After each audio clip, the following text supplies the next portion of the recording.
Hey guys, it's Troy here, back with some more Mario Kart Wii Custom Tracks Road to 9999 VR. And we are in the 70s now. I'm not exactly sure which number we're on. I think it's low 70s, but it's crazy. It's almost a year since I started the series. So that's a little over one episode per week. So pretty cool. So this is going to be post-commentated, as you might notice just by the pacing of it so far, which means, you know, I'll be commentating right now after I've already done the races, as opposed to what I normally do, which is commentate live. So it's a little bit different, but I wanted to take advantage of this post-commentary opportunity to talk about E3, because I went to E3 last week and a lot happened and that was really exciting. So I want to talk a lot about E3, and I'll talk a little bit about the races, but these races weren't the most eventful ones. I actually do very well in this little session right here, and then right after the session I stayed in the same room and I started doing live commentary. So the next episode, which will either be like tomorrow or the next day, will be live commentary from the same session. So yeah, anyway, we're gonna jump right into it. So I have gone to a handful of gaming conventions. I've gone to plenty of just like conventions in general, but for gaming conventions I've been to PAX East 2013, PAX East 2014, and Red Falcon Games did some vlogs for those, and those are really fun to rewatch after so many years. And then I've been to E3 2013. Wow, that is a long time ago. Yeah, it was actually the announcement for Mario Kart 8, the Wii U game. So it was really cool because like I woke up early in the morning, I watched the Nintendo Direct, and then I drove up with my brother to E3 and I got to play it the same day. And this E3 was no different. I got to do, oh, that was a nice shortcut, wasn't it? The power block actually kind of helped. But anyway, this E3, it was the exact same thing. I got to watch the trailer, Super Smash Bros. Ultimate, and then later that day I was playing the game. So that's a really cool experience, and I think I'll be more pleased with Smash Bros. Ultimate than I was with Mario Kart 8. I remember I made those videos for Mario Kart 8 and I was like doing some snaking on Toad Harbor, and it got put in a bunch of like Nintendo news articles, and that video went viral. It has like 800,000 views or something just because I was snaking. And back then, I'll tell you how different E3 is now in just 5 years, because I haven't gone to any E3s between 2013 and 2018. So to be honest, I wasn't really sure what to expect. And I'm not a huge gamer. I think that's pretty obvious. I'm a huge like Nintendo gamer. Nah, not even really. I'm a huge Mario Kart player, and then I love Smash Bros. And then after that, the next game series I play is probably Pokemon, but that was more when I was younger. Now I just occasionally play the newer games. When I was a kid, I was huge into Pokemon. But yeah, I've played quite a bit of Nintendo and very little of anything else. A little bit of Sony, zero Xbox. So E3 is something that, you know, it's not as big a deal to me as it is to many other people who are like huge into video games, but I still love to go for the Nintendo stuff. So when I went in 2013, it was a lot harder to get into E3. It wasn't really open to the public the same way it was now. It was mostly just people in suits. There was almost no one my age that was there. And I remember I only got in because my brother got me in, because he's in the gaming industry. My brother models objects and characters and stuff in video games, like professionally. That's his career, which is awesome. But so my brother got in, no problem. But he had to. The only reason I got in was because of my brother. So anyway, this was a lot different. I got invited for my YouTube channel, so I got like a media badge, and it's nothing like it used to be. It's honestly so much better now than it used to be, because it's more like a PAX convention, because the PAX conventions, well, they have a lot more merchandise stuff going on, but just the amount of fans for the video games, like, it's really awesome when you go to the PAX conventions, because there's so many people that are like you that are just all in one place, and it's really exciting. But for E3, it obviously wasn't that way in 2013, and now it honestly does feel that way again. Like, I saw so many people you know, testing out video games that actually are people that, you know, play video games regularly.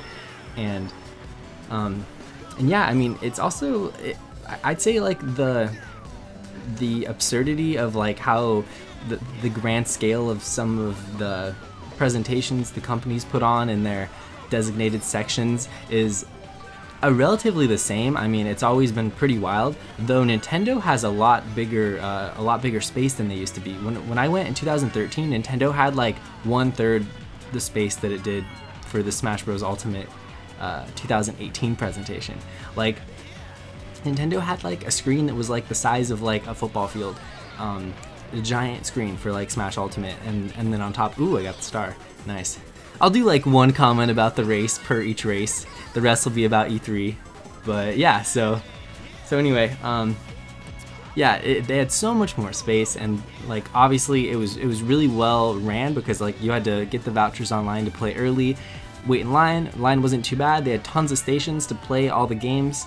For some reason, I really wanted to play that new Pokemon game because I wanted to see what it was, like the Let's Go Pikachu, Let's Go Eevee, but because like I love the old school Pokemon games. Dude, check this out. Okay, so everyone went to the wall. I totally pulled a follow the leader right there. I'm not gonna lie, that was on accident. I pulled off the follow the leader, but it was not on purpose like it was when I did it on 16 Labyrinth back in the day on that video from like 2011 or something. So anyway, back to E3. Let's Go Pikachu, Let's Go Eevee had like a huge line. I was gonna play it, but it just wasn't worth the wait, in my opinion. I'll just wait, you know, what, 6 more months, and I'll get to play the whole game. So yeah, and then there was also there's Fortnite, which I don't know why you'd come to E3 to play Fortnite. Like, the line was pretty long too. That was stupid. That blue shell was out of nowhere. But yeah, so like I don't think it's worth it to play Fortnite when it's already out on so many different systems. Like, sure, I guess the controls might feel a little bit different on the Switch, but like, come on, if you're at the E3, like, you should be playing a game that, you know, hasn't been released yet. So yeah, and plus, like, literally Fortnite was downloadable the same day it got announced on the Switch. Like, so there's no point to wait in line to play it at E3. I'm sorry if you did wait in line to play it, but I just disagree with how you spend your time. So the other big title though was Mario Tennis, and that was getting a lot of play. And I actually bought that game. Let me know if you guys want to see me stream it. Here's what I was thinking of doing. I was thinking of, I know this video is kind of everywhere, I'm just kind of talking, but I think it'll be fun because I'm just gonna, you know, say everything that I've like thought about in the last few weeks that I wanted to get out in videos. So yeah, anyway, I was thinking what I should do is I should stream like 2 different styles. Like, I would stream Mario Kart Wii, and then my other streams would be Nintendo Switch games, like a variety. Because I don't know if like Mario Kart 8 Deluxe on its own can carry a stream. It's a good game to play for like an hour or so, but like I definitely can't marathon that game. It just feels too much of the same. Like, it's great for an hour, but 4 hours of it, like, no thanks. But I have like 7 or 8 Switch games right now, so I could definitely play those. Like, the games I have right now are Mario Kart 8 Deluxe, Super Mario Odyssey, Mario Tennis, Skyrim, Doom. I have the Lego Incredibles, thanks to Warner Bros. For sending me that. And then Fortnite. I actually downloaded Fortnite because I think about 500 of you have asked me to download that game. And I played a game of it, and I don't really get I don't get it. Like, why is that game so popular? However, towards the end of my one game I played, I sort of tried to figure it out. What ended up happening to me was I was too far outside of like the realm, and like the time ran out, and this like void closed in on me, and then I died. So but like before then, I was like just like chopping down trees and stuff and getting some wood to build like my fort or whatever. But I never saw a single player the entire time I was playing, which was super weird. Like, I thought, you know, it's like a Hunger Games style video. I'd be like, you know, having to shoot people down like every second, and it would be very high action, but it was a very slow game. So I'd imagine if I lived longer, maybe like it would get more exciting, but like it was pretty boring the first game I played. So I'm gonna reserve judgments, but I wasn't too impressed from the first game I played of Fortnite. So you guys can comment below and tell me like if what I'm saying makes sense, and like, you know, if it's not a fair judgment of the game, because I'm sure it isn't. I'm sure the game is more interesting, otherwise it wouldn't be so popular. So yeah, back to E3, let's talk about that some more. I got to play Super Smash Bros. Ultimate, so I'm going to talk about that experience. How it worked was there was 2 different passes you can get. You can either play for fun or you can play for glory. And obviously we went for glory because we didn't want to deal with items or crazy wacky stages. So, you know, I got in line, I think it was like 1 p.m. or 12, something like that. And, you know, I'm in line, and It literally took 15 minutes, and I was playing Super Smash Bros. Ultimate from like when I got inside the E3 venue. I was stupid and I waited outside because I didn't know that Media Pass meant I got to actually go inside and skip the line. So I waited outside for like 25 minutes to get my pass, which isn't that long, but it was like 90 degrees out, so it sucked. And it's really dry here in California, so like it was it was annoying because I obviously didn't have to. That was a good finish to that race. That was a solid 5th place right there.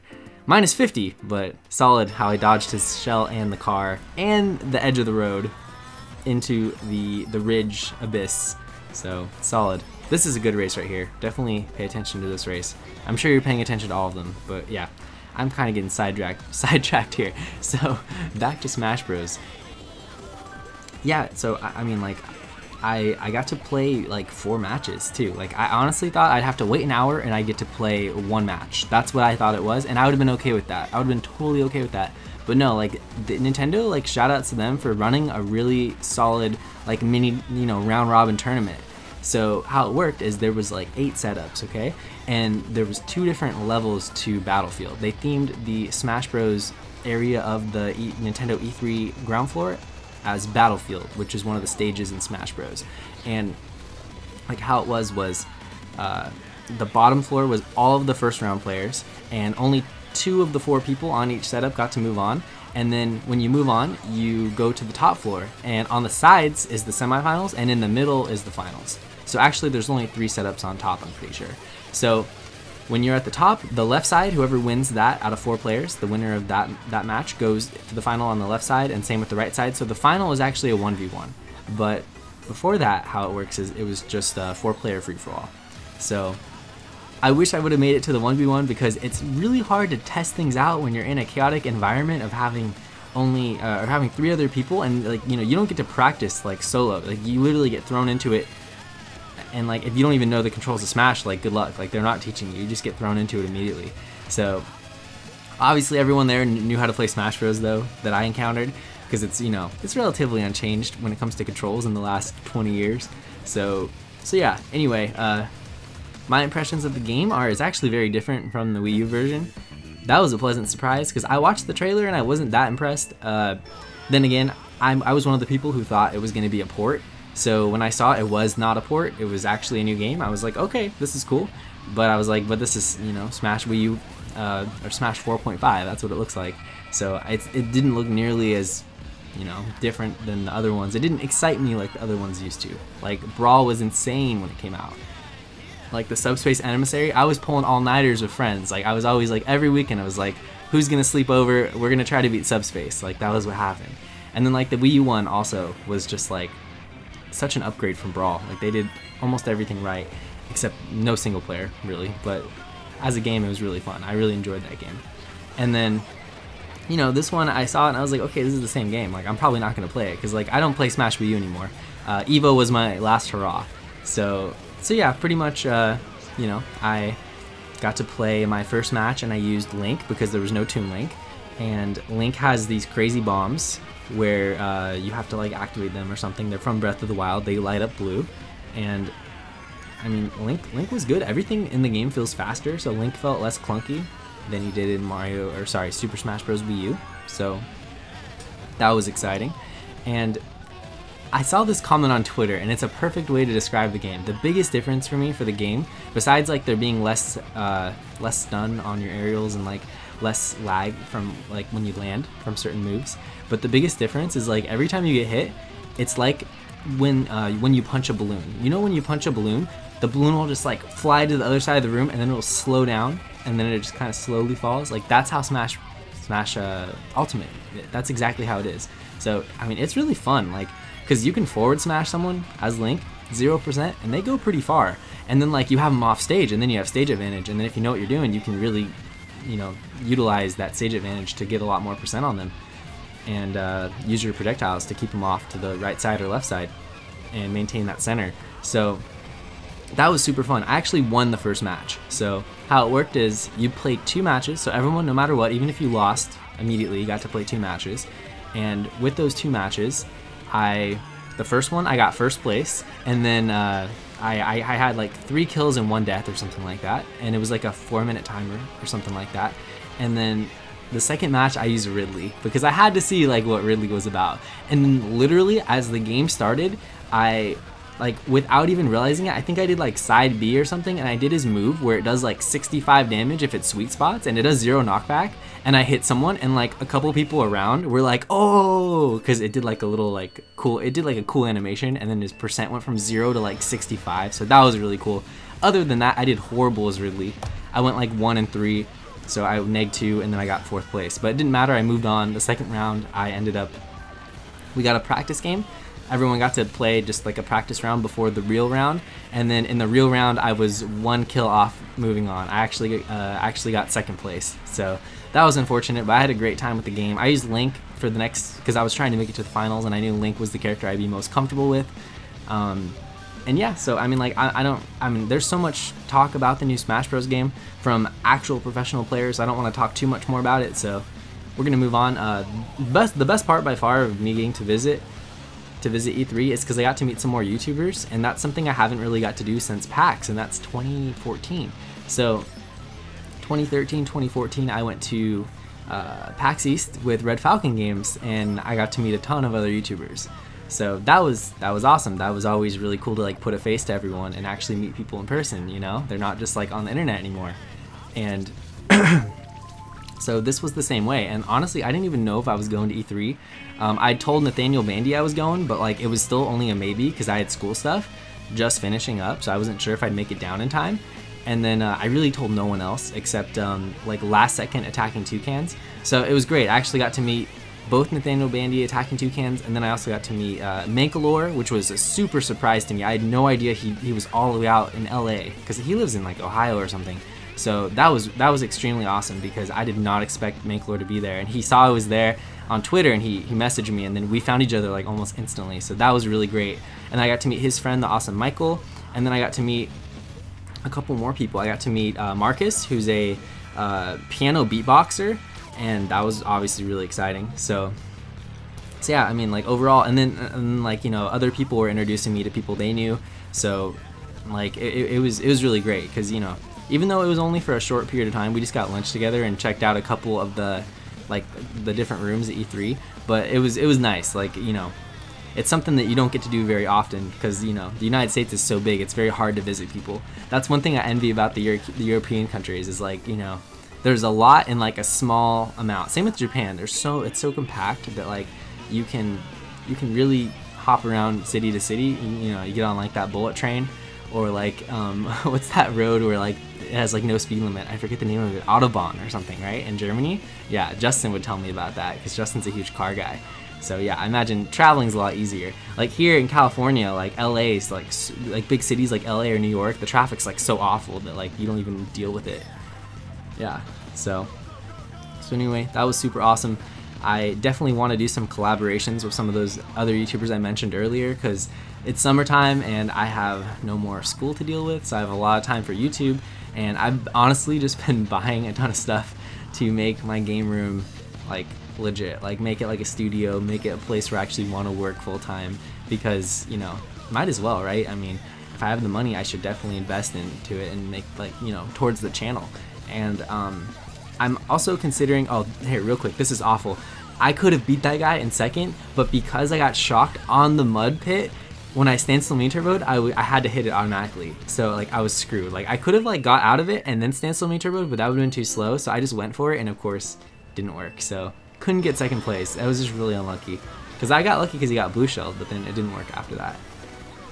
Okay, what are we at? 19 minutes right now. Oh my gosh. That was a lot of talking. This is all one take. Like, that's pretty impressive, right? Like, I'm like out of breath right now because I've like not been breathing enough while I've been doing this commentary. So, what else was I gonna say? Oh yeah, so back to just buying a bunch of stuff. Yeah, so I bought a nice green screen, and I haven't bought it yet, but I'm gonna buy a new computer, a gaming chair, and I had to like take out all the old furniture from the old room. It was more of like a downstairs bedroom, you know, with like a bunch of storage. So had to like throw away a ton of stuff to move the storage to my upstairs room. So it's been kind of a process, to say the least, but we're almost there. I just have to you know, get some decorations in there, get that computer, and I'll be good to go. So I do need to get a monitor, another monitor. So if you guys have any monitor suggestions, like be sure to hit me up on Twitter, because I am not that tech savvy. Like I'm great with like programs, like I know how to use like, you know, Premiere Pro and Photoshop and stuff, but like when it comes to like computer specs and like knowing like, you know, which, I don't know, I'm not gonna even pretend to use words to describe it, but you know, like obviously I know lag is a huge thing with monitors, but besides like how much lag a monitor has, I don't, and like maybe their pixel, like, you know, how many pixels it has or whatever, like I don't know anything. So if you have any monitor suggestions, I'm probably gonna be buying a giant iMac because I love Macs. So something that works well with a Mac, let me know. Hit me up on Twitter. And yeah, I know a lot of you have questions about the Discord, so I definitely want to talk about that, and definitely want to get the Discord rolling sometime in early July. So I just want to make sure I do it right, because I know I've heard people that say like Discord was a huge hassle for them, like having to set it up, because it just required a lot of responsibility. So I'm gonna have to make sure I have people that can help me out, because like I'm not gonna be able to monitor the Discord full time, so I have to make sure I have mods and people who can help me make that what I want it to be. And I want it to be somewhere where everyone can like find people to play, and I want it to be its own like Mario Kart Wii sub community, where, you know, just a positive place for people to play Mario Kart, because I know the community has a lot of toxicity in it, and I want to like kind of create my own community, you know, where anyone can join, and I don't want it to be like somewhere where, you know, people create their own cliques and stuff. I'm sure it's gonna happen no matter what, but obviously we'll try to avoid it, try to make it a place for everyone, and that's the goal with that. Hopefully my computer is not interrupting the quality of this call or this sound recording, because it's like super loud right now and that's like really annoying. But yeah, what are we at? 20. Oh, we got one more race. Okay. Yeah, do I have any closing thoughts about E3? I Ubered there. I highly recommend, if you ever go to a gaming convention, like I would just avoid parking, because it's such a hassle. Like everyone, there's so many people there, and it's gonna be so hard to find parking, and plus you're gonna have to pay so much. Like park somewhere a little far away and just Uber there, and like you'll save money, you'll save the hassle, and it'll be a better experience. So yeah, but if you're into video games, like if you're big into video games, like E3 is like a playground. It's like an amusement park for video game players. So, or for gamers, I should say. Video game players. That's the most like excessive way to say gamer. Yeah, so yeah, I mean, it's cool because like E3 is like a big thing now, where like people who play the games go, rather than just like corporate people, you know. I actually saw Reggie the first time I went to E3, but he walked by me and he was surrounded by people, and I didn't get a chance to say anything to him. And this time I got to meet Charles Martinet, I believe his name is. He's the voice of Mario, and I've seen him in a couple Nintendo videos, so that was so exciting because I ran into him randomly. It wasn't like I had to wait in line to get that picture. Like it's on my Twitter, so check out my Twitter. I have a picture of me and Charles Martinet. Super awesome moment for me, surreal actually. And he actually did a couple voice impressions for me, which was so cool. Like he did the Yippee, the Mario Yippee, and he did the, like, I think he did like the Wahoo, you know, Wahoo, that one. He didn't do a let's go, or it's a me, Mario. He didn't do any of those, but he did the Wahoo and the Yippee, and it sounded so good because like his normal voice is nothing like his actual Mario voice, obviously. So it was funny, like him talking to me as himself, and then like right before we took the photo, he did a couple sounds, I guess like to get himself into like the cheery character. But yeah, super positive guy, and he was being really friendly to the fans. Do you see that, the tree physics right there? That was ridiculous. Yeah, but anyway, so Charles Martinet, it was great because I ran into him and like I felt bad because like I took a photo of him and a few other people saw me taking a photo with him, and then a lot of people kind of swarmed him, like 5 or 6 people. So I felt bad because, you know, poor guy probably was getting out of there, going somewhere, but instead he had to, you know, sign some more stuff and take some more photos. But he seemed like he was really digging it. Like he seemed like he was having a great time. So I don't feel too bad. Hopefully I didn't like bother him or anything, because you know, whenever you meet someone you don't know, or they know, you know them but they don't know you, you always like want to be careful that you're not like, you know, if you're gonna ask them for a photo or something, it's like the right timing, you know. Like if he was like at dinner or something, like a sit-down restaurant, I wouldn't go up to him and ask for his photo and that. But you know, if you run into him randomly in the hall, like just passing by on E3, like it was perfect timing. So yeah, this is the last course right here, the video. This is one of my least favorite courses in CTGP. I'm not sure if it got taken out yet. I think it's on the chopping block, But yeah, I'm so bad at this course, and I don't think it's my fault because this course is pretty simple. It's really just the fact that this course is just so chaotic and short and luck based and shortcut heavy, and normally that's a good thing, but I'm not a fan. Yeah, so anyway, thank you for watching as always, and hope you enjoyed this post commentary video. Something I'm not too comfortable doing, so I'm trying to get better at it. And give it a like if you enjoyed. That always helps me out. I appreciate every comment you guys give. I try to respond to lots of you guys, and you know, obviously likes help a lot too. And in watching the video, you guys made it this far. That's already plenty to ask for. So I appreciate you guys, and I hope you look forward to more summer videos with TWD98. Thanks for watching. Enjoy Funky Kong dancing, and peace.